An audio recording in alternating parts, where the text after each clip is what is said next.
Hi, I'm Tochi Lemchi. Hi, I'm Claire Bradshaw. And I'm Kiara Perry. Welcome to today's informative segment over sponsorship in sports. Today we're going to cover the basics of sponsorship in 3 segments. The first segment is going to be the history and background of sports sponsorship, and the second is going to be covering what sponsorship is today, and then the third we will be covering how sponsorship has grown and its importance in the sports world. In the first segment, I'll be covering the history and the background of sponsorship. In the 1980s and early 90s, sponsorship was viewed primarily as an alternative to advertising and as a way to obtain media exposure. However, sponsorship is clearly understood as a communications instrument and is therefore considered a commercial investment. Over the past 30 years, sponsorship has evolved from a small-scale activity in a limited number of industrialized countries to a major global industry. The growth of broadcast sponsorship is another key development, which includes a large number of studies, examining its various practical and theoretical aspects. My team and I found 5 basic research streams that give an overview of the evolution of sponsorship. 1. The nature of sponsorship. 2. Managerial aspects of sponsorship. 3. Measurement of sponsorship effects. 4. Strategic use of sponsorship. And 5. Legal and ethical considerations in sponsorship. In conclusion, the evaluation of sponsorship impact is, without doubt, the area where sponsorship research progressed most over the past few years. This demonstrated not only by the sheer number of studies focusing on this issue, but also by the quality of the contributions. The impact of sponsorship on awareness and image transfer has received most academic attention. Sponsorship is defined as an investment in cash or in any kind in an activity in return for access to the exploitable commercial associated with that activity. The traditional objective of sponsorship was to enhance brand awareness for brands and companies. However, sponsorship objectives are large and can vary depending on different circumstances, such as the sponsorship area, the activity, and the company size. Sponsorship used to be associated with philanthropy.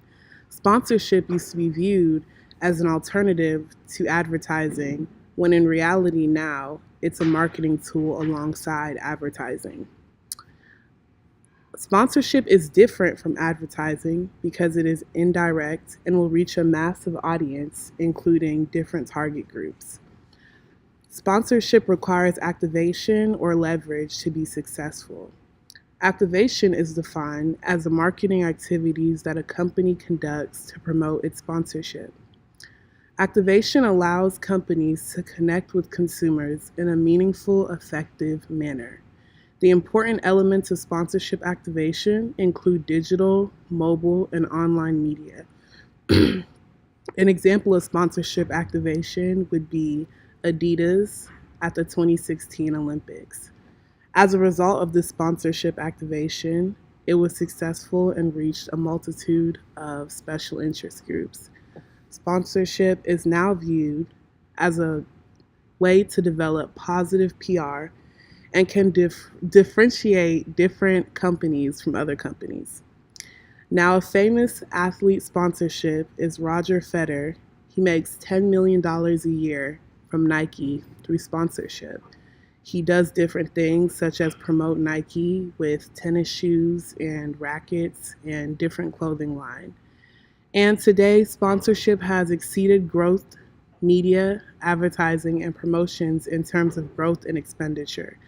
Sponsorship spending has increased since 2010, and the sponsorship spending in North America for 2016 was actually $22.3 billion, making it the highest sponsorship spending ever. Now, for our final segment, we wanted to talk about how sponsorship has grown and its importance to the sports world. As we mentioned, in the 1980s and the early 1990s, sponsorship was viewed primarily as an alternative to advertising and as a way to obtain media exposure. And as you can see from the last segment we just talked about, sponsorship has now, in today's world, exceeded both media, advertising, and other promotional elements in terms of year-to-year growth and expenditure. For example, Tochi just mentioned that sponsorship spending in North America was $22.3 billion. Yes, billions. But that isn't all. Spending has actually continuously grown throughout the last few years, with spending in 2009 at $16.5 billion. Every single year, spending has grown by at least 3.9% since then. This being said, sponsorship has made huge strides since the 1990s, and this data really shows how much it is valued today. To give you guys a better visual of how important sponsorship is to businesses and organizations, we found a great example of an organization who uses sponsorship heavily, and that company is Nike. Nike can easily be classified as a company that spends the most on sponsorship. From data collected in 2015, it was found that Nike spent a staggering total of $8 billion since 2002, with an estimated $1 billion being spent in just 2015. This shows how much the company values and depends on sponsorship as a main source of their exposure. Nike is just one example of a company that has benefited from the many aspects that sponsorship brings to the table. This being said, sponsorship is continuously growing throughout the years, so who knows where it will be in the next 5 years.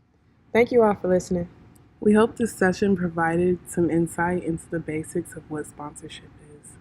We think that sponsorship will continue to grow and therefore continue to be studied, so we hope you have a better understanding of its foundation. Bye, guys.